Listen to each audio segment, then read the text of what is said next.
एक बार की बात है, किसी एक छोटे गांव में जहां हर कोने से रहस्य ओतप्रोत फैला हुआ था। वहां का राजा एक विशेष जादूगर था जिसकी शक्तियों का कोई अंत नहीं था। उस गांव के लोग राजा की शक्तियों के दीवाने थे, लेकिन उन्हें यह नहीं पता था कि राजा का जादू एक अमानवीय रूप में काम करता था। हर रात राजा अपनी शक्तियों का इस्तेमाल करता था और गांव के लोगों को उसके वश में कर लेता था। उन्हें प्रतिदिन कोई नई जिम्मेदारी दी जाती थी जिसमें वे खुशी खुशी समेट लेते।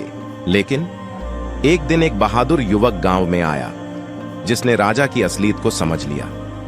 वह राजा के खिलाफ खड़ा हो गया और लोगों को जागरूक करने लगा। राजा ने उस युवक को जादू से बांध दिया, लेकिन उसकी निर्देशों के खिलाफ वह अविरत लड़ा। उसने राजा के सामने खुलकर उसकी शक्तियों का विरोध किया। राजा ने उसे पराजित करने के लिए अपनी सबसे शक्तिशाली जादू की शक्ति का इस्तेमाल किया, लेकिन युवक ने अपनी निर्धारित उद्देश्य के लिए संघर्ष किया। राजा ने उसे पराजित करने के लिए अपनी सबसे शक्तिशाली जादू की शक्ति का इस्तेमाल किया, लेकिन युवक ने अपनी निर्धारित उद्देश्य के लिए संघर्ष किया। अंत में युवक ने राजा को हराया और उसके जादू को समाप्त कर दिया।